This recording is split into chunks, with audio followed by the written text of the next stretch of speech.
mungkin karena ini masih di awal ya. Oh gitu.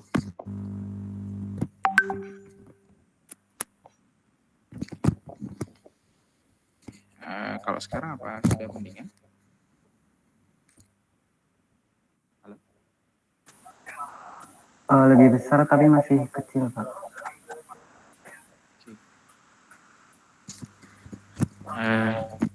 Sekarang? Ya, lumayan, Pak. Oke. Ya, jadi terkait dengan Varkom ya mengenai UTS apa namanya untuk materinya sebetulnya materinya itu akan sampai dengan PLU 2 untuk apa namanya untuk UTS-nya ya. Jadi kalau itu sampai dengan integral ya. Nah, namun untuk kelas kita sendiri ya meskipun nanti soalnya sampai di situ seperti yang saya sampaikan terakhir ya, karena tidak terkejar, maka untuk kelas kita sendiri kita akan mungkin mendapati soal yang sama, namun nanti akan saya nilai itu tidak sampai pada apa namanya materi tersebut. Jadi mungkin kita hanya akan fokus ke CLO 1 saja. Nah, kalau CLO 1 itu mulai dari operasi, kemudian real dan imajiner, kemudian turunan ya, kemudian bentuk polar sampai dengan bidang kompleks begitu. Jadi itu yang akan menjadi fokus untuk di kelas kita untuk penilaian. Jadi meskipun nanti teman-teman juga akan mendapati soal yang ada di CLO 2 apa namanya ya, sebagai konsekuensi kalau dari kelas saya karena ya saya tidak berhasil ya untuk mengejar semua materi 7 pertemuan tersebut untuk disampaikan, maka itu tidak menjadi tanggungan kalian untuk mengerjakan sampai selesai, begitu. Nah, adapun untuk CLO 2-nya berarti untuk evaluasinya, penilaiannya itu akan disusulkan mungkin setelah UTS, setelah semuanya materi benar-benar tersampaikan. Kalaupun harus dikejar di minggu ini, kayaknya tidak memungkinkan ya, akan sangat-sangat menyulitkan, ditambah waktunya akan sangat mepet gitu. Jadi saya ambil keputusan terkait dengan Parkom seperti itu ya, yang bisa saya sampaikan. Jadi kita hanya akan fokus kepada satu CLO dulu sebelum UTS ini, sampai di UTS ini untuk penilaiannya.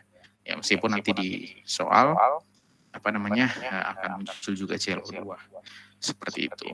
Nah, modelnya ada 2 ya, ada yang pilihan ganda sama ada yang esai ya, sama yang ada esai. Nah, kalau untuk pilihan gandanya sendiri itu akan terdiri dari 15 soal ya. Kemudian apa namanya untuk esainya akan ada 2 soal gitu. 2 soal itu dengan 2 CLO ya. Jadi total ada CLO 2-nya ada 5 soal, tapi kan 5 soalnya itu tidak perlu ya. Tidak perlu kalian kerjakan karena itu belum jadi pembahasan, belum selesai pembahasan kita. Seperti itu. Nah, itu mungkin yang bisa saya sampaikan ya terkait dengan apa namanya untuk persiapan UTS-nya ya. Nah, rekan sekalian, sampai di sini ada yang mau ditanyakan dulu tidak ya terkait dengan UTS dari kalian? Pak, boleh diulang tadi terskip Pak saya Pak karena lost koneksi. Jadi esainya 2 dan ya, apa nanti di soalnya ya, jadi nanti soalnya itu kan terdiri dari 2 pembagiannya ya, di CLO 1 sama CLO 2 ya. Nah, untuk CLO 1 itu pilihan gandanya itu akan keluar soal sekitar 15 pilihan gandanya CLO 1. Pilihan gandanya CLO 2 itu akan keluar sekitar 5 soal. Jadi total pilihan ganda ada 20 ya. Ada 20. Nah, kemudian untuk esainya CLO 1 itu hanya akan ada 1 soal, CLO 2 hanya akan ada 1 soal juga. Berarti total soal yang akan muncul nanti di UTS itu ada sekitar 20 PG, kemudian 2 esai. Nah, apakah kalian dibebankan untuk mengerjakan semuanya?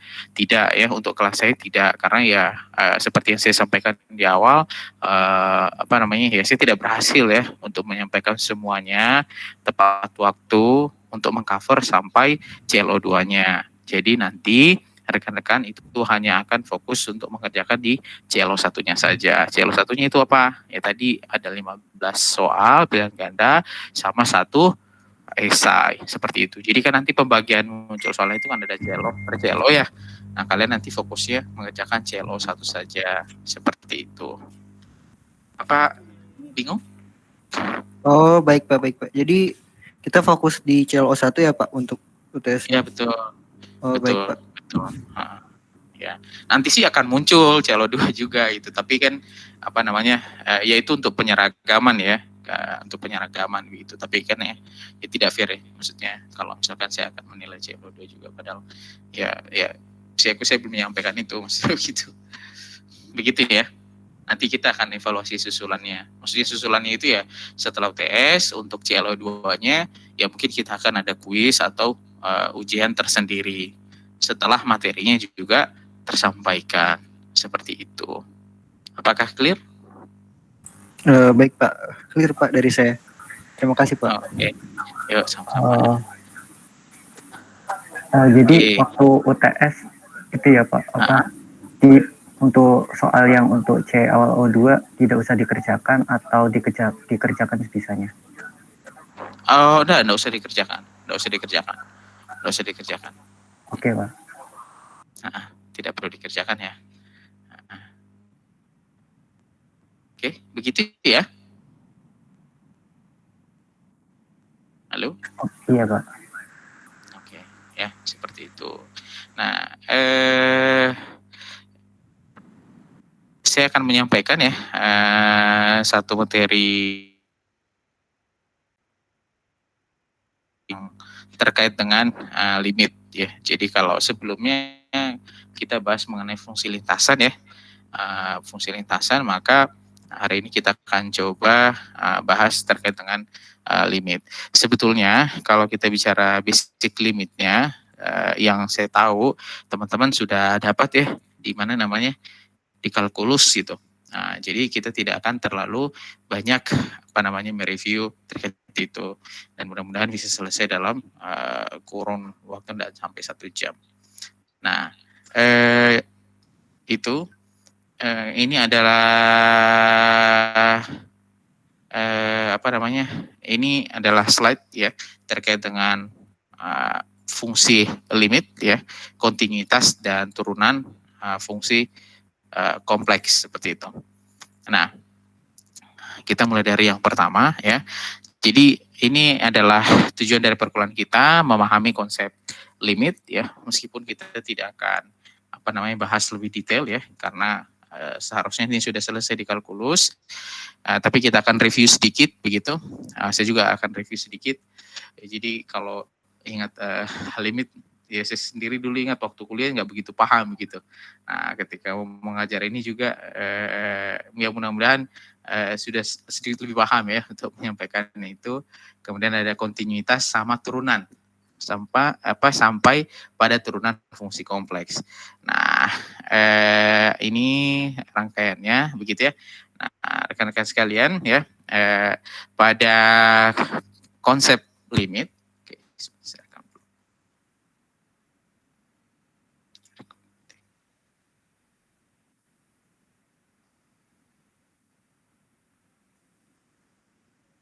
Oke.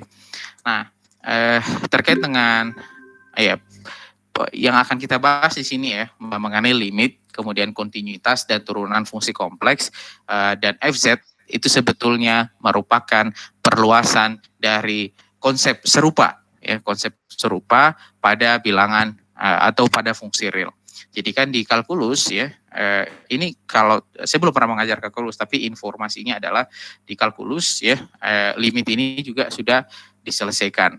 Nah, yang membedakan adalah ya kalau misalkan di kalkulus itu hanya fokus kepada fungsi real atau pada bilangan realnya, maka di Varkom ya, itu kita kita ganti dia, ya diganti dengan menggunakan bilangan kompleks seperti itu. Nah, kalau misalkan di kompleks ya, kalau misalnya kita review ada 3, ada yang namanya bilangan kompleks itu sendiri, X plus EY ya, kemudian dia juga bisa dinyatakan dalam R sudut theta ya, kemudian kalau misalkan dia dinyatakan dalam bentuk Euler itu berarti ada RE pangkat theta ya. Nah, itu kan masuknya semuanya di dalam bilangan kompleks ya. Kemudian kita juga sudah bahas mengenai ketika sudah kita belajar mengenai bilangan kompleksnya, kita masuk ke variabel kompleksnya sendiri.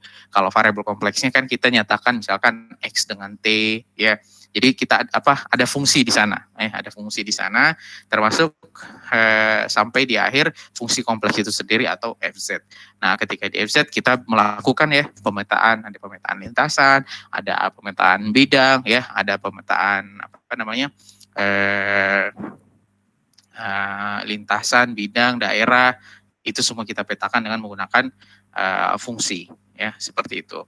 Nah, rekan-rekan sekalian, ya, kalau misalkan kita mencoba untuk mereview kembali, ya, konsep limit yang mungkin kita pernah pahami, itu kalau di fungsi real kan modelnya seperti ini, ya.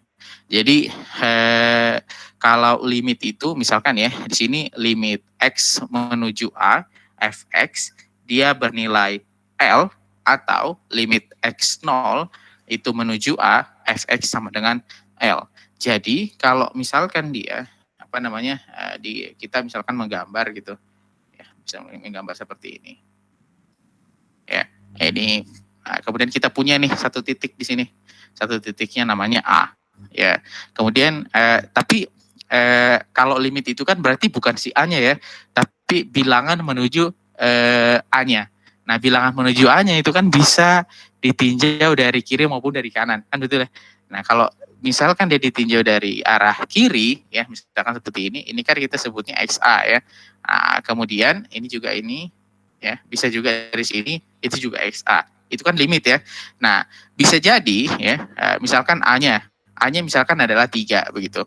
Maka kan kalau yang paling dekat ya, paling dekat paling dekat, ini X0 ya, karena di sini X0. Ya, paling dekat menuju titik A itu ya X0-nya kalau dari arah kiri berarti kan 2,99 kan? Ya, 2,99999 kan gitu. Ya, seperti itu. Kemudian kalau misalkan dia dari arah kanan, berarti kan paling dekat ketiga kan berarti X0 itu adalah 3,0000 kan gitu ya. 3,000001. Nah, tapi bukan tiganya seperti itu. Jadi nilai yang mendekati nilai A. Itu kan kita sebutnya dengan limit ya. Itu yang dimaksud dengan limit X0 menuju A. Seperti itu. Nah, apabila dia dipetakan titik A-nya ya pada satu fungsi fx ya, pada satu fungsi fx, misalkan fungsi fx itu akhirnya membuat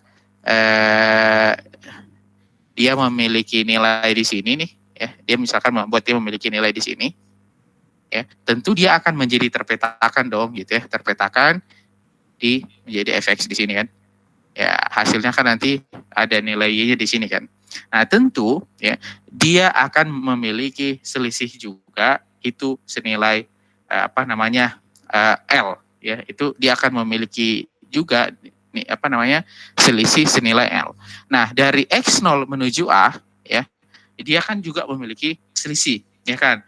Nah, selisihnya itu yang disebut dengan ya, kalau di sini dikatakan sebagai deltanya, ya kan begitu. Nah, jadi dia pasti memiliki selisih yang disebut dengan deltanya di sini nih. Nah, terus selisih yang sama itu juga akan muncul di fungsi X-nya. Jadi menuju ke titik fx tersebut pasti dia juga memiliki selisih yang kita sebut atau kita nyatakan dia itu nilainya epsilon. Yang seperti itu. Ya, ke titik L ini. Ini titik A, kemudian ini titik L. Nah, selisih antara batas mendekati tersebut itulah yang kita sebut dengan nilai L. Maka begitu ya. Maka di sini dikatakan jika terdapat epsilonnya lebih besar dari 0 dan deltanya juga lebih besar dari 0, maka ya kita akan mendapati fungsi fx-nya dikurang dengan L. Jadi berapa sih function x-nya ya, kemudian kita kurangkan dengan L, kita akan mendapati selisihnya itu berupa epsilon ya. Untuk apa? Untuk yang dimana x ya dikurang dari a-nya, a ya, titik yang di sini ya, itu kurang dari sama dengan delta ya, seperti itu. Nah, ini apa namanya? Ini adalah penggambaran yang lebih detail lah, kurang lebih terkait grafiknya. Misalkan ya, pada ilustrasi di atas kita mendapati fx-nya ya, ini adalah fx-nya, garis biru ya, ini garis biru ini adalah fx-nya. Oke, garis biru ini adalah fx-nya di x sama dengan a. Ya, ini x-nya itu sama dengan a. Itu ada dan bernilai L. Nah, ya, ini kan nilainya ya, ini kan nilainya L. Nah, kemudian untuk interval x kurang dari a, berarti ini selisihnya begitu, maka terdapat juga pasangan intervalnya. Ya, intervalnya mana? Interval fx kurang L. Nah, jadi masing-masing punya pasangan interval. Nah, pasangan intervalnya kalau di sini kurang dari sama dengan delta, maka ya di sini intervalnya atau selisihnya itu kurang dari epsilon. Seperti itu. Ya, ini yang disebut dengan pasangan intervalnya. Nah, kalau misalkan ya kita nyatakan ya fx-nya itu kan sederhananya, let's say misalkan kita punya satu bilangan yang namanya y, fungsi y di mana y sama dengan x plus 2, kan misalkan seperti itu. Maka kalau misalkan kita ganti dia nilainya itu menjadi x-nya adalah titiknya misalkan 3 ya. 3, maka nilainya si y kan 5 kan berarti ya. Nah, di sini kan 5. Berarti dia terpetakan nih ya, yang tadinya terpetakan x adalah 3 di sini misalkan ya, maka hasil dari fx-nya itu bernilai 5 seperti itu. Namun ya tetap dia memiliki selisih kalau kita bicaranya limit, karena nilainya kan mendekati begitu. Nah, dia bisa didekati dari sini ya, dia juga bisa didekati dari sini. Tetap saja itu kita sebutnya dengan limit. Ya, bisa limit dari kiri, bisa limit dari kanan, seperti itu. Dan ketika kita mencoba mendekati nilai tersebut itu juga akan terpetakan sebetulnya di fx. Pasti dia juga punya interval untuk ke titik L yang ada di sini, ya, untuk ke titik L yang ada di sini. Nah, oke.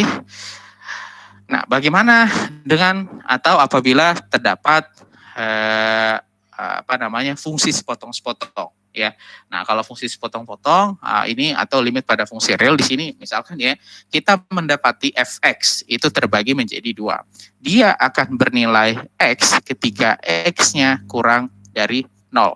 Ya, ketika x-nya kurang dari 0 maka x-nya ketika x-nya kurang dari 0 maka dia nilainya x ya. Berarti dalam kasus ini ya untuk ketika ya yang kedua ketika dia x-nya lebih besar dari sama dengan 3, maka yang berlaku adalah x plus 1. Ya, maka yang berlaku adalah x plus 1. Nah, kalau misalkan ini kita petakan, ya, ini misalkan ya, karena kita petakan, yang pertama, bahwa ketika x-nya kurang dari 0, berarti ke sini ya. Nah, ini ya, x-nya kurang dari 0, tidak termasuk 3 ya, maka yang berlaku adalah nilainya x. Artinya ya kalau di sini 1, ya misalkan ini 1, maka si fx-nya itu juga menghasilkan 1 di sini. Kalau di sini 2, ya, maka di sini juga 2. Kan gitu maksudnya, ya. Nah, di sini itu berlakunya hanya sampai di x kurang dari 0. Nah, dalam kasus ini dia akan menjadi berubah ketika x-nya itu sudah lebih besar sama dengan 3. Ketika x-nya sudah lebih besar sama dengan 3, maka yang berlaku adalah x plus 1. Makanya ketika kita masukkan angka 3 di sini, ya, dia dipetakan itu menjadi 4 di sini. Oke? Seperti itu. Nah, sekarang kalau misalkan kita bicara soal limit kita mendekati 3 ya, misalkan seperti itu. Apabila ya kita mendekati nilai X ya dari sini, X menuju 3 dari sisi kiri ya, jadi 3 pangkat minus ya, maksudnya berarti kita mendekati 3 itu dari sisi kiri, maka kita akan mendapati misalkan ya, berarti nilai yang paling dekat ke 3 berapa? Berarti kan 2,99 ya, mungkin ya 2,9999. Kalau kita misalkan mendekatinya dari arah kiri. Nah, kemudian ketika itu didekati dari arah kiri, dia menuju ke 3, betul ya? Dia menuju ke 3. Nah, begitupun di sini. Begitupun dia di sini. Nah, epsilonnya itu juga menuju ke angka 3. Ya kan? Nah, tadi kan harus sepasang. Nah, bagaimana kalau didekati dari arah sisi kanan? Kalau dari X kita dekati dari sisi kanan, ya kita akan mendapati nilai X-nya kan sama. Dia menuju 3 juga ya. Dia menuju 3. Tapi ya pemetaannya dia itu kalau kita lihat dari sisi ini itu dia mendekati angka 4. Ya, betul ya? Dia mendekati angka 4 bukan lagi angka 3. Nah, kalau sudah seperti ini, jadi dia didekati dari arah kiri, itu berbeda nilainya dengan ketika dia didekati dari arah kanan, maka fungsi ini itu bisa kita katakan dia tidak memiliki limit. Ya, jadi dia tidak memiliki limit. Kenapa tidak memiliki limit, Pak? Gitu. Ya tadi, kalau misalkan dia didekati dari arah kiri, ya, dari arah kiri si 3-nya ini, kita petakan dia, itu kita akan mendapati nilai selisihnya itu sama dengan nilai selisih yang ada di sini, yang sama-sama mendekati nilai 3. Oke? Nah, tapi kalau misalkan kita dekati dia, kan limit ya, bisa limit itu kan menuju nilai tertentu, bisa dari kiri, bisa dari kanan, harus hasilnya sama gitu. Nah, sedangkan kalau didekati dari kanan, iya dia menuju ke 3, tapi ketika dia dipetakan dalam fungsi fx, itu dia tidak lagi mendekati angka 3, tapi dia mendekatinya angka 4, ya seperti itu. Maka yang tadinya epsilonnya di sini, sekarang epsilonnya itu ada di sini. Ada 2 nih, begitu. Maka ini dikatakan tidak memenuhi syarat untuk memiliki limit. Oh, ini ada penjelasannya. Kenapa tidak memiliki limit di X sama dengan 3? Karena tidak ada epsilon yang memenuhi syarat. Tadi apa syaratnya? Ya, dia harus sama nih, begitu. Ketika fx dikurang L, itu ya kurang dari sama dengan epsilon, untuk setiap X kurang 3, itu kurang dari sama dengan delta, jadi berbeda ya. Itu jadi dia punya interval pasangan interval itu berbeda, makanya ini tidak memiliki limit ya, seperti itu. Jadi kalau ditinjau dari kiri oke, ya benar ya, ditinjau dari kiri, tapi ditinjau dari kanan itu pasangannya sudah berbeda ya, seperti itu. Nah, kita coba review. Berarti Oke, berarti ya dari definisi sebelumnya kita jadi lihat bahwa limit X menuju A ya, fx itu ada dan bernilai dengan L, maka ya ini akan menjadi persyaratannya dia memiliki limit. Apa itu? Ketika dia ditinjau dari arah kiri maupun dari arah kanan, dia mendekati nilai L atau nilainya L, seperti itu. Jadi mau dari kiri, mau dari kanan, dia harus sama nih, ya, sama dengan L, seperti itu. Nah, itu untuk syarat agar dia memiliki limit. Ya, jadi rules inilah yang menentukan apakah satu persamaan itu memiliki limit atau tidak. Jadi dia harus ditinjau baik dari kiri maupun dari kanan, itu harus sama dia punya nilai. Kemudian ada juga nih ya ada yang disebut dengan continue dan tidak continue. Apa itu continue dan tidak continue? Di sini dikatakan continue ya apabila ya limit X menuju A fx itu bernilai L dan fa-nya ya dari fungsi A-nya sendiri itu juga bernilai L. Maka ini disebutnya dengan continue. Kalau misalkan ya ketika limit X menuju A fx-nya itu bernilai L Namun ya ketika kita masukkan fungsi A-nya itu dia tidak sama dengan L, maka dikatakan memiliki limit di A namun tidak kontinu. Jadi dia punya limit tapi tidak kontinu. Oke. Nah, mungkin agar lebih mudah memahami ya, kita bisa lihat di contoh berikut ini. Nah, oke, kita misalkan lihat di garis di grafik yang pertama. Ya, kalau kita perhatikan di grafik yang pertama, kita coba tengok ya, menuju 2.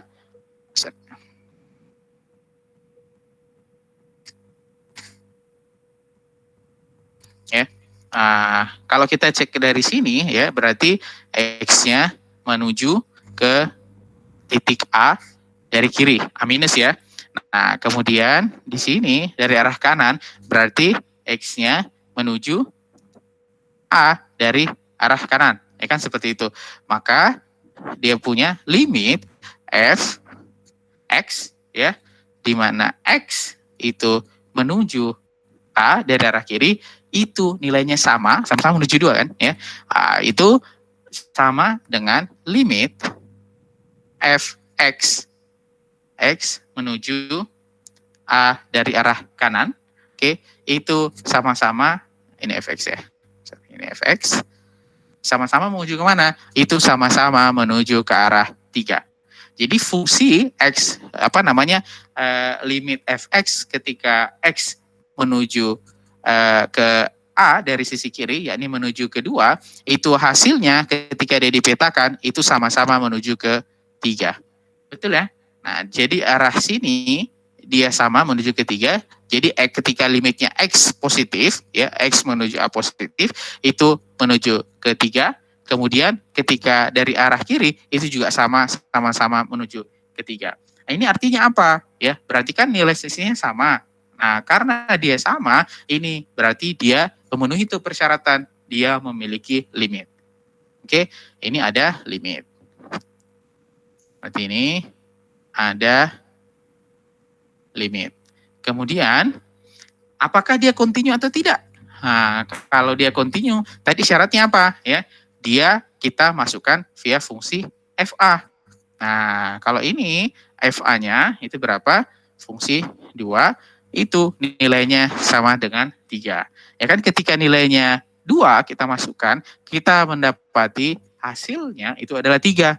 Ya. Nah, ketika ininya sama, ya sama-sama 3, limit fx-nya dan fungsi a-nya sama-sama 3 hasilnya, maka ini berarti dia dikatakan kontinu ya, seperti itu. Nah, ini ya gambar yang yang pertama begitu ya. Jadi ada limit dan kontinu. Nah, yang kedua ya, misalkan contoh yang kedua, kita mendapati fungsi, kalau tadi kan X plus 1. Nah, yang kedua, itu fungsinya adalah X plus 1. Ya, ketika X-nya kurang dari 2, ya, makanya di sini ketika X-nya kurang, ketika X-nya kurang dari 2, fungsinya seperti ini, yang garis merah ke atas ya. Nah, ini garis merah ke atas. Kemudian dia akan bernilai 3 seterusnya apabila X-nya kurang dari 2. Makanya kalau digambar, dia garis lurus ya. Nah, garis lurusnya ini kan. Nah, ini kan garis lurus sih. Nah, dia selalu di 3. Karena memang ada 2 fungsi nih di sini. Ya, ada 2 fungsi nih di sini. Nah, sekarang kita coba cek. Kalau kita dekati dia nih, ya, kita dekati dia limit fungsi fx-nya dari arah kiri maupun dari arah kanan, ya, berarti kan di sini limit fungsi x menuju A minusnya, ya, apakah sama dengan limit fx menuju A plus. Ini kan A minus A plus dari kiri dan kanan. Itu nilai yang dituju itu sama-sama hasilnya itu mengarah ke 3. Ya, ke 1 titik. Artinya apa? Nilainya sama. Nilainya 3 si fungsi fx-nya. Nah, kalau seperti ini ya, baik dari kiri maupun dari kanan ya, baik dari kiri maupun dari kanan itu kan nilainya sama berarti ya, sama-sama ketiga. Nah, berarti ini memiliki limit. Nah, syarat yang keduanya apakah dia continue atau tidak. Nah, kita coba cek, masukkan aja nilai dia punya FA. Nah, ketika kita masukkan A-nya, itu ketika kita masukkan nilai 2-nya, itu kan hasilnya 3. Ya, nah, ini kan hasilnya 3. Ya, berarti sama nih. Ininya sama-sama 3. Berarti dia memiliki limit, yes. Kemudian continue, yes. Ya, seperti itu. Nah, berikutnya ya, kalau misalkan kita kita cek ya langsung, misalkan kita cek yang bagian ketiga ya. Nah, ini bagian yang ketiga ya. Ini bagian yang ketiga. Ini fungsi sepotongnya ada 4 malah. Ada 3 nih. Ada X plus 1, ada 4, ada 3. Jadi dia akan fungsi fx-nya X plus 1 ketika X-nya kurang dari 2. Nah, ini ketika X-nya kurang dari 2 ya. Nah, X plus 1. Kemudian ketika sama dengan 2, jadi ketika fx sama dengan 2, maka nilainya berarti di sini berapa? 4 ya. Nah, sesuai informasi yang kita dapat di sini. Nah, tapi apabila x-nya sudah lebih dari 2, maka jadi turun lagi tuh. Memulainya itu justru dari 3. Makanya ada titik di sini, ada titik 4 di sini ya. Kemudian setelahnya itu menjadi semuanya berakhirnya nilai fx akhirnya itu adalah 3. Makanya bolong ini ya, ketika titiknya itu adalah 2, di sininya itu bolong ya, artinya nilainya bukan di situ gitu, tapi di atasnya, yakni di 4. Nah, kita coba dekati ya. Ketika kita coba dekati dia dari arah kiri maupun dari arah kanan ya, dari sini dan dari sini, maka kita bisa tulis begini. Limit ya f x a minus sama dengan limit f x menuju arah dari kanan. Nah, ini kemana dia punya nilai? Kalau kita perhatikan ya, nilainya itu sama-sama menuju ke 3, ya kan? Sama-sama menuju ke 3 ya, sama-sama menuju ke menuju ke 3. Tapi yang membedakan adalah ketika FA-nya kita masukkan. Ketika FA-nya kita masukkan, di mana A-nya itu menjadi 2, kita sudah mengetahui bahwa dia berakhir di 4 atau nilainya sama dengan 4. Jadi, secara fungsi limit dia memiliki limit. Dia memiliki limit ya, karena sama nih ya, sama-sama menuju 3 begitu, atau sama dengan 3. Limit ada ya, continue-nya ya, di sini 3, di sini 4. Nah, ini tidak seperti itu. Jadi dia tidak continue karena nilai dari limitnya itu berbeda dengan nilai FA-nya ya. Ini kan persyaratannya ya. Nah, jadi nilai limit x menuju fx itu ketika dia sama dengan L, tapi ketika fungsi FA-nya itu tidak sama dengan L, maka dia dinyatakan memiliki limit tapi tidak continue ya, seperti itu. Nah, terus berikutnya di di gambar yang keempat ya, di gambar yang keempat itu ada fungsi seperti ini. Ketika x-nya kurang dari 2, ini ketika x-nya kurang dari 2, berarti RS ini ya, itu nilainya itu adalah x plus 1 ya, atau fungsinya itu x plus 1. Kemudian kalau misalkan dia sudah lebih besar dari 2 sama dengan 2, maka dia bernilai 4. Jadi ini makanya 4 ya. Nah, mulai dari 4. Oke. Nah, coba kita cek.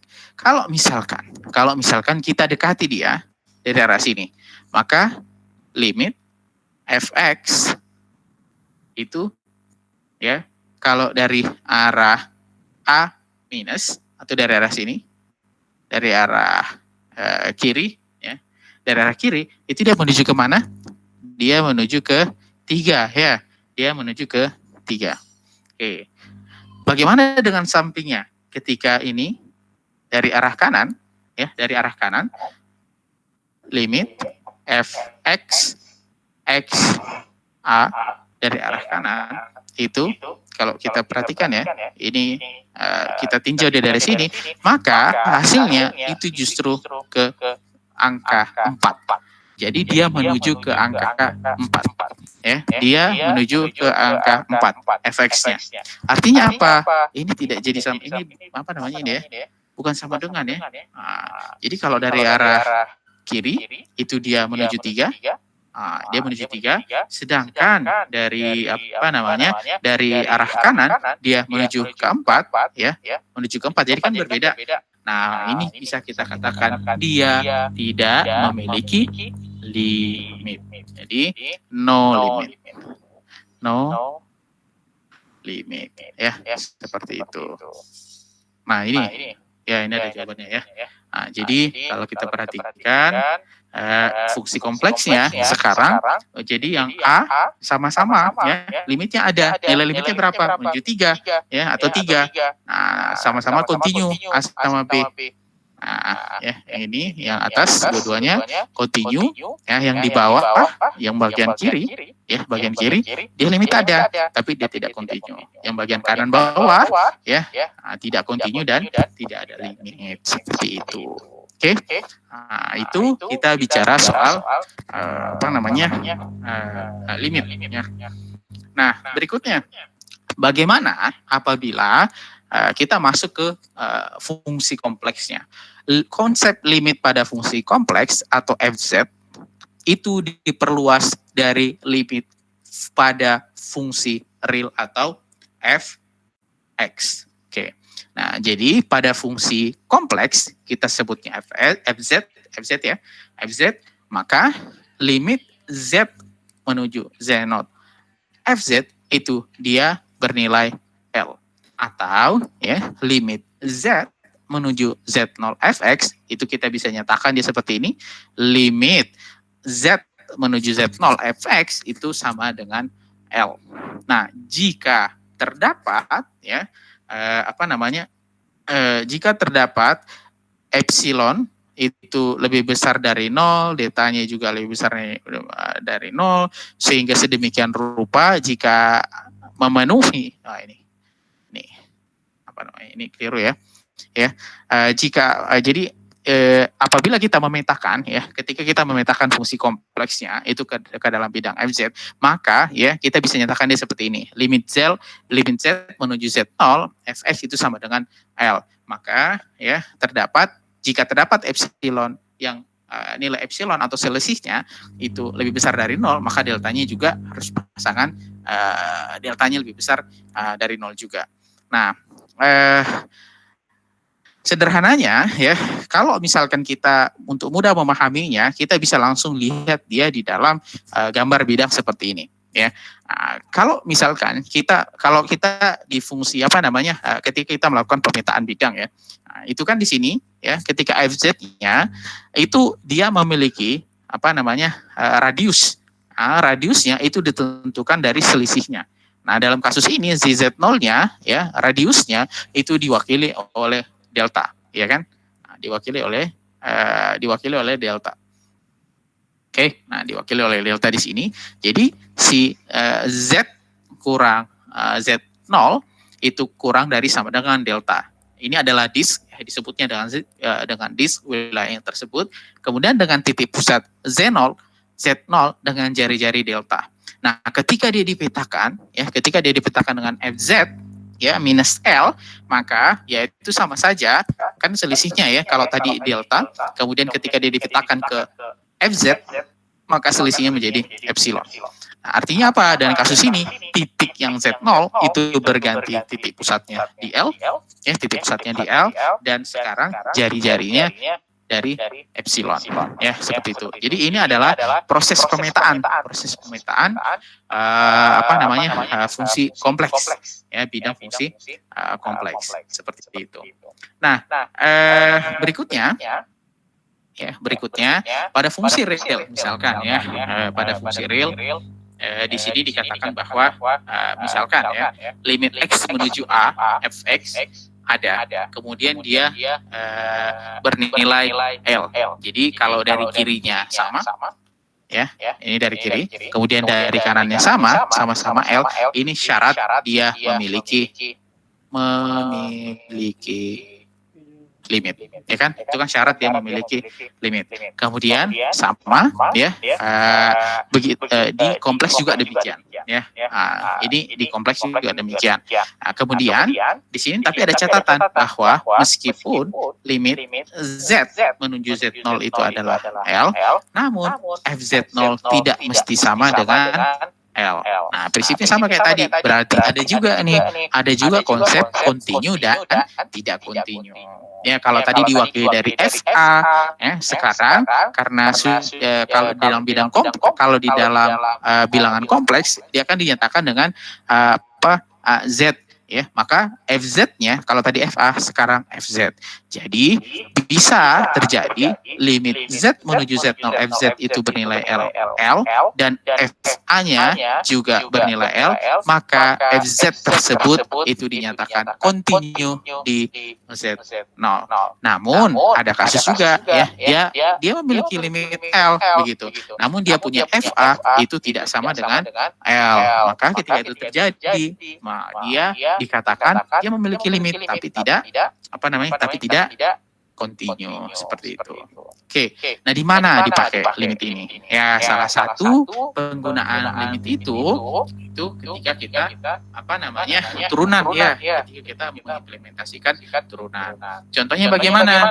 Misalkan ini kita mendapati nih fungsi realnya fx. Nah, ketika turunannya didefinisikan, kita bisa mengetahui turunannya itu dengan menggunakan limit, ya, dengan menggunakan fungsi limit. Jadi ketika ada dfx dibagi dx, itu limit delta x menuju 0 itu menjadi, ya, ini rumusnya, ini tidak perlu dihafalkan ya sebetulnya. Ini polanya, ya, maka dia turunannya itu menjadi fx plus delta x kurang fx dibagi dengan delta X, ya, seperti itu. Nah, terus kalau ini kan real, kalau kompleksnya bagaimana? Kompleksnya juga sama. Yang tadinya X itu kita petakan menjadi Z, ya. Sekarang yang tadinya real itu delta X, sekarang berarti delta Z. Jadi sama sebetulnya dengan yang ada di real. Nah, jadi turunannya FZ itu sama dengan limit delta Z menuju 0, ya, FZ plus delta Z kemudian dikurang FZ dibagi dengan delta Z, ya. Interpretasi fisik turunan pada fungsi real adalah gradien. Nah, mungkin agak lebih ini kita bisa langsung, ya, masuk ke contoh. Nah, ini kan pasti sudah tahu, ya. Nah, ini kan pasti sudah tahu nih. Kalau ditanya tentukan DFZ DZ atau turunan dari FZ, ya, kita biasanya kan ini kan bisa kita langsung jawab, ya. Nah, kalau misalkan kita langsung jawab nilainya berapa? Ya, 2, ya kan, turunannya. Nah, cuman kalau ditanya dari mana itu? Nah, ya kan, dari mana langsung 2 itu? Nah, untuk menjawab itu kita menggunakan limit. Nah, kalau misalkan kita hitung dia, caranya seperti apa? Ya ini.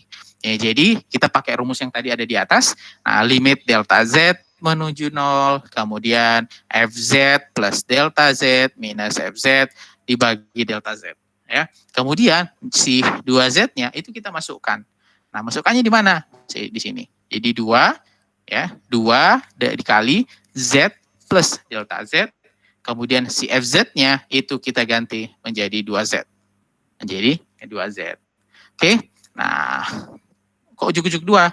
Nah, ini kan kita harus hilangkan dulu. Nah, ini kita harus selesaikan. Tujuannya apa? Untuk menghilangkan dia punya delta Z. Nah, ini kita tinggal kalikan ke dalam. Berarti 2Z, ya, kemudian ditambah 2 delta Z, ya, kemudian dikurang 2Z dibagi delta Z. Oke. Nah, ini kan habis, ya. 2Z minus 2Z habis, ya. Kemudian ininya juga tersisa apa? Tersisa 2. Nah, inilah yang jadi 2. Jadi limit ini dipakai untuk mencari turunan. Oke. Nah, jika variabel kompleks Z diganti dengan variabel real Z, maka kita peroleh turunan fx-nya 2x adalah 2. Kalau kasusnya menjadi real. Tadi Z kenapa? Karena kita bicaranya dalam konteks bilangan kompleks seperti itu. Ya. Nah, contoh yang lain. Ya, kita coba tengok contoh yang lain di sini ya, turunan FZ. Ya, turunan FZ di mana Z-nya itu adalah Z pangkat 2 ya. Mungkin kalau kita langsung ya, dari yang kita pahami selama ini kan kita bisa langsung nulis nih seperti ini sebetulnya. FZ-nya berapa? 2Z ya. Itu kan turunannya ya. Nah, cuman kalau ditanya dari mana tuh? Bagaimana cara mendapatkannya? Nah, kita menggunakan limit. Nah, rumusnya yang mana? Rumusnya sama yang tadi nih. Ya, rumusnya adalah limit delta Z menuju 0 FZ, kemudian ini rumusnya FZ plus delta Z, kemudian dikurang FZ dibagi delta Z. Nah, komponennya ya itu kita masukkan. Di sini Z-nya di kuadrat, maka ini kita kuadratkan. Ya, kemudian FZ-nya itu kita ganti dengan Z kuadrat. Nah, ini kita harus teruskan. Ya, ini kita harus teruskan. Jadi, Z plus delta Z. Z plus delta Z. Itu kita pangkatkan. Hasilnya kan Z kuadrat, 2Z delta Z, kemudian ditambahkan delta Z kuadrat. Dikurang Z kuadrat. Kan gitu. Nah, ini kita harus keluarkan dia. Nah, kita harus keluarkan dia kalau misalkan kita kalau misalkan kita keluarkan dia, berarti kan ini habis ya. Kan habis sebetulnya ya. Oh, sorry. Ini kan habis ya. Ya, betul. Jadi Z kuadrat dikurang Z kuadrat. Tersisa yang di dalam saja ini, 2Z delta Z plus delta Z kuadrat. Nah, ini juga bisa habis kan? Ini habis, delta Z-nya habis, delta Z-nya habis, ini kuadratnya habis ya. Nah, yang tersisa apa? Yang tersisa yang ini nih. 2Z plus delta Z. Oke? Nah, 2Z plus delta Z. Nah, karena delta Z yang menuju 0, nah ini kita ganti 0. Nah, ini sama dengan 2Z 2Z plus 0. Sekarang jadinya apa? 2Z. Seperti itu. Jadi ini cara untuk mendapatkan turunannya. Ya, seperti itu. Jadi turunan fungsi kompleks. Kemudian, kalau kasusnya seperti ini, kalau misalkan turunan dari E pangkat Z berapa? E pangkat Z tetap E pangkat Z ya. Nah, betul nggak? Nanti silahkan diverifikasi ya. Nah, ini kan kita F aksen ya atau turunannya FZ E pangkat Z. Ya kan? Nah, kalau misalkan nih kita mau cari dia dengan menggunakan limit gitu. Nah, kalau misalkan kita mau cari dia menggunakan limit, maka kita bisa memasukkan kembali rumus yang kita gunakan sebelumnya. Yang rumus yang kita gunakan sebelumnya mana nih? Polanya ini FZ plus delta Z dikurang FZ dibagi dengan delta Z. Kalau misalkan kita teruskan limit delta Z menuju 0, kemudian E pangkat Z ya. Nah, E pangkat Z berarti ini E pangkat Z plus delta Z. Kan gitu. Ya, kemudian dikurangkan. Nah, nilai FZ-nya berapa? Nilai FZ-nya adalah E pangkat Z. Ya kan? Nah, kemudian dibagi dengan delta Z. Ya kan? Seperti itu. Nah, atau ini kalau misalkan kita teruskan, maka kita limit delta Z menuju 0. Ya, kita keluarkan dia yang di dalam kurung itu. E pangkat Z plus delta Z, ini kan sama saja ketika saya menuliskan dengan seperti ini kan. E pangkat Z, kemudian dikali E pangkat delta Z. Ya kan? Kan di jumlah tuh pangkatnya. Atau kalau dikeluarkan itu sama saja dengan saya mengalihkan kan. E pangkat Z. Oke? Nah, dibagi dengan delta Z. Ya kan? Nah, kemudian diteruskan ke bawah, yaitu limit delta Z menuju 0, berarti E pangkat Z. Oke, kalau misalkan kita keluarkan E pangkat Z-nya, E pangkat Z ini, E pangkat Z kita keluarkan, berarti saya bisa mengatakan E pangkat Z dikali dengan E pangkat delta Z dikurang 1 ya. Ya, nah, bisa seperti itu. Kemudian dibagi dengan delta, dengan delta Z. Nah, ada catatan ya. Ada catatan di bawahnya. Nah, yang E pangkat delta Z ya, ini nanti kita bisa gantikan. Nah, istilahnya itu kita menggunakan identitas E pangkat delta Z, itu kita gantikan dengan apa? Nah, penjabarannya seperti ini. Dengan 1 plus delta Z pangkat 2 dibagi 2 faktorial, 3 faktorial, dan sebagainya. Tujuannya apa? Untuk supaya delta Z-nya nanti bisa dihapuskan. Tapi ini nanti dibahasnya di pertemuan yang berikutnya ya, untuk lebih detailnya. Tapi prinsipnya ini kemudian nanti bisa kita gantikan dia. Kemudian ini kita bisa gantikan si delta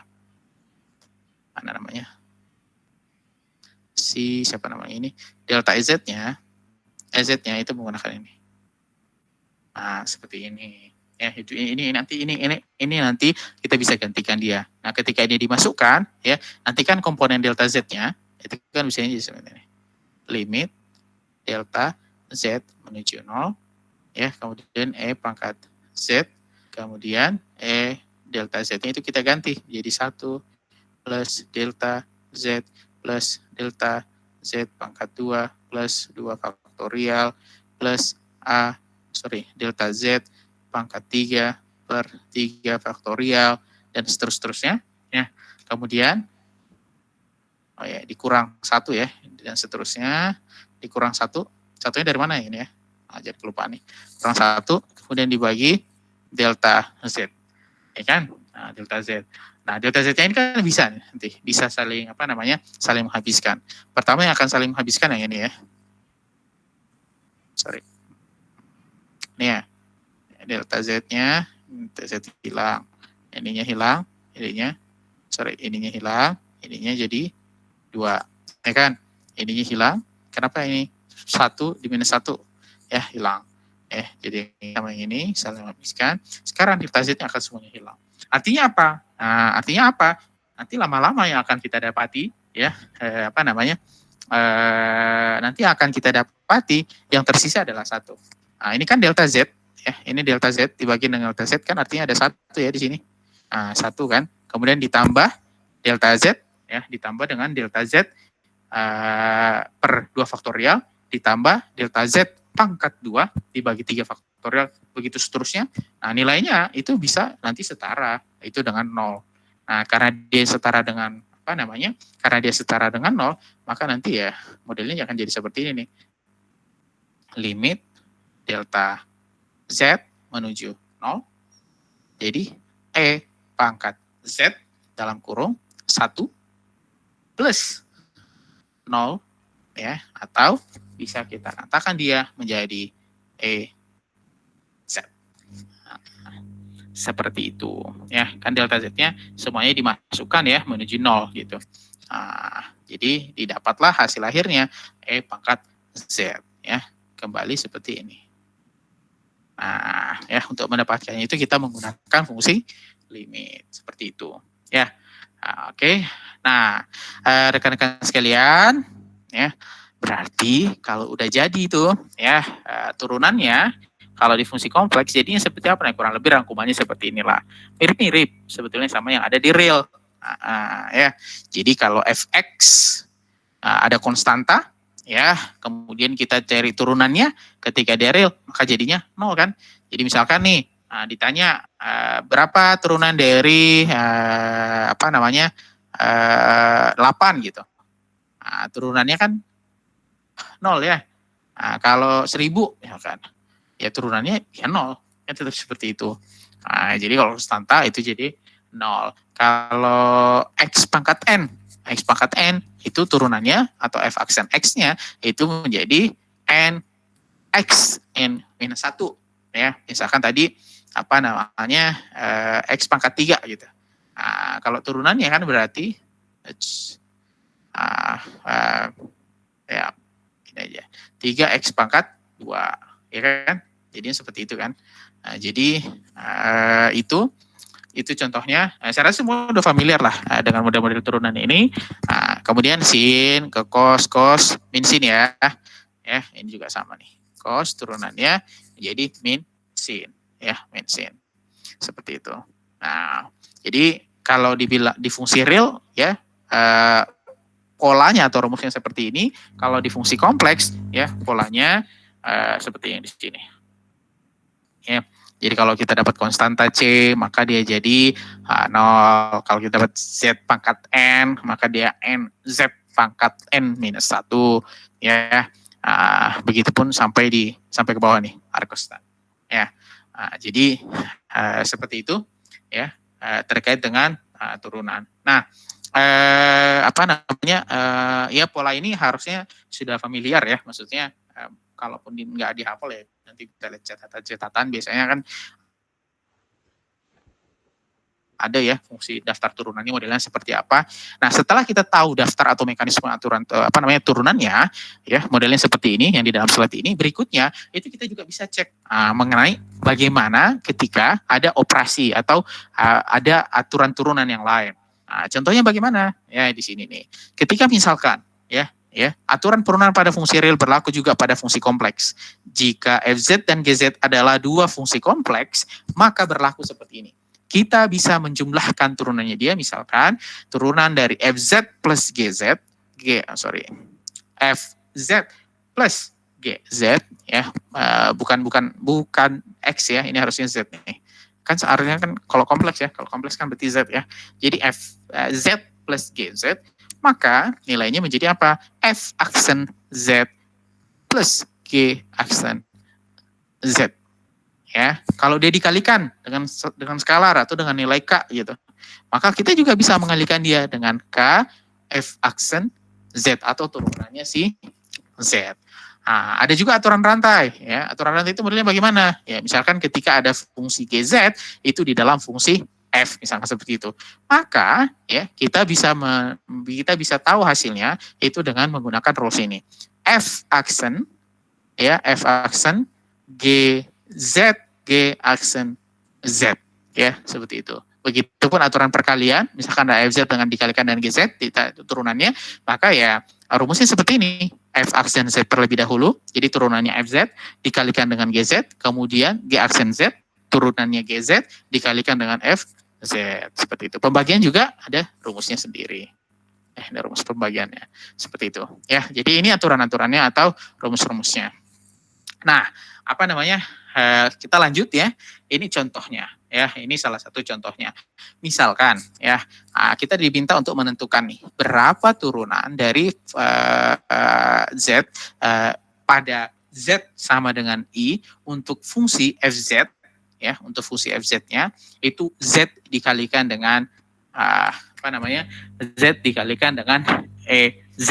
Nah, berarti kan ini ada dua ya, ada dua kan yang di sini ada komponen fz, oke, sebentar, biar nggak membingungkan, ini saya hapus dulu, ya biar nggak kita bisa menuliskannya seperti ini. Ini adalah FZ ya, kemudian yang EZ-nya itu adalah komponen GZ ya. Berarti ada dua nih, ada dua function yang kita turunkan, ya kan? Nah, maka ya ketika berarti kan ada mengalihkan MZ dengan GZ. Nah, di sini katakan gunakan aturan perkalian pada turunan. Oke, nah kita diminta untuk menggunakan aturan perkaliannya. Perkalian yang mana? Ya dari si Z ini dan dari si Z ini. Nah, atau kita bisa terus ini F aksen Z ya dikali G Z plus F Z dikali G aksen Z. Dapat dari mana? Dapatnya dari sini nih. Perkalian yang mana tadi perkalian? Perkalian. Ini aturan perkalian nih. Nomor 4. Ya, F aksen Z dikali dengan G Z. Ya, kemudian dijumlahkan G aksen Z. Ya, nah, ini ditukar ya, dikalikan dengan F Z. Ya, seperti itu. Nah, kemudian ya kalau misalkan ini kemudian kita teruskan, maka ya 1 E pangkat Z plus Z E pangkat Z pangkat Z, ya seperti itu. Nah, terus udah diketahui nih, ya diketahui bahwa Z-nya itu adalah I. Ya, ketika kita ketahui bahwa Z-nya adalah I, maka kita tinggal memasukkan dia ke dalam proses perubahan, ya, dengan ini polanya, ya, FZ, ya, I pangkat I plus EI, atau ya kita turunkan lagi dia menggunakan ini cos 1 I sin 1, kemudian cos 1 I sin 1. Ini harus pakai kalkulator, ya. Nah, ini dimasukkan, nanti akhirnya kita akan dapatin tuh nilai FZ-nya, ya. Nilai FZ-nya, ya, nilai FZ-nya itu nanti jadi seperti ini untuk masing-masing, ya, bilangan real dan bilangan imajinernya dia. Pak, ini kok ujuk-ujuk dapat dari mana nih? I. Ya, ini kan dari ini. Ya kan? Ya, I ditukar, ya. Jadi Z-nya, ya, Z pangkat Z itu kita ganti setiap nilai Z-nya menjadi nilai I. Ya, seperti itu. Oke, itu mungkin. Nah, kalau ini berarti FZ pembagian, berarti kita pakai rumus yang mana? Pembagian yang pakai rumus yang ini. Ya, kemudian kalau kalau yang ini ada 2 nih, ya. Jadi itu bisa buat latihan nanti, ya, terkait dengan yang nomor yang berikutnya. Jadi ada Z kuadrat, ya, seperti itu, ya. Nah, ini buat latihannya, ya. Berarti kalau di sini akan ada 2, ya, fungsi FZ-nya, ini fungsi potong, ya, Z plus 1, Z plus 1 plus Z1. Ini mas 1, ya, kayaknya salah ini, ya. Ini salah nih kayaknya nih. Harusnya bukan Z plus 1, mas 1, ya. Ini minus, ya, harusnya di sini. Ya, makanya di sini dia katakan bahwa Z-nya tidak boleh sama dengan 1, karena kalau 1 dikurang 1 ini kan 0, ya. Jadinya kan modelnya nanti seperti ini. Z plus 1 dibagi 0. Nah, kayaknya bukan ini, ya. Nah, seperti itu, makanya di sini diberlakukan Z-nya tidak boleh sama dengan 1. Ya, seperti itu. Nah, ini tentukan. Oke. Ya, seperti itu mungkin terkait dengan limit. Ini bisa dipakai untuk latihan, ya, sisa soalnya. Oke, itu mungkin, ya, terkait dengan limit. Oke, sudah 1 jam. Paling mungkin saya minus sebentar.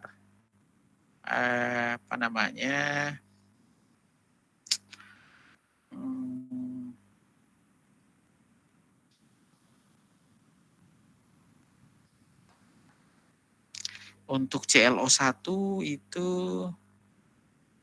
berarti saya minus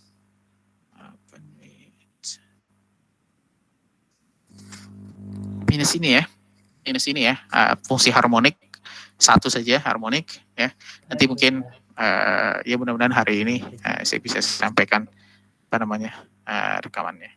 Oke, mungkin itu dulu, ya, rekan-rekan sekalian, terkait dengan bahasan CLO1 mengenai limit dan kontinuitas. Mudah-mudahan bermanfaat. Jika tidak ada yang perlu didiskusikan, mungkin saya akan akhiri pertemuannya. Kira-kira dari teman-teman, apakah ada yang ingin didiskusikan terlebih dahulu? Setelah ini ada kuliah lagi? Di jadwal tidak ada, Pak, untuk hari Kamis. Oke. Mungkin itu dulu, ya. Ya. Teman-teman semuanya yang bisa saya sampaikan, ya, mengenai pengaji pertemuan Farkomnya. Jika tidak ada yang mau ditanyakan, ya, atau mau disampaikan, ya, sudah. Mungkin itu dulu pertemuan untuk hari ini. Terima kasih, ya. Baik, Pak. Mudah-mudahan. Terima kasih juga, Pak. Ya, mudah-mudahan UTS bisa berjalan dengan lancar. Ya, itu tadi, ya, saya dari sisi, mohon maaf sih, maksudnya betul-betul tidak terkejar untuk menyampaikan 7 pertemuan itu ya materinya. Tapi karena memang itu harus disampaikan di UTS ya, mungkin rekan-rekan dosen yang lain juga akan terus maju ya menyampaikan itu ya, tapi kalian enggak usah khawatir. Maksudnya saya udah komit bahwa ya yang akan kita masukkan ya hanya materi yang akan saya nilai hanya fokus ke CLO 1 saja. Jadi rekan-rekan silakan fokus ke sana. Ya mudah-mudahan ini jadinya UTS-nya jadi lebih ringan, mudah-mudahan gitu ya. Oke, terima kasih. Saya akhiri pertemuan hari ini. Assalamualaikum warahmatullahi wabarakatuh. Selamat siang. Terima kasih Pak. Waalaikumsalam warahmatullahi wabarakatuh. Terima kasih Pak. Terima kasih Pak. Yuk.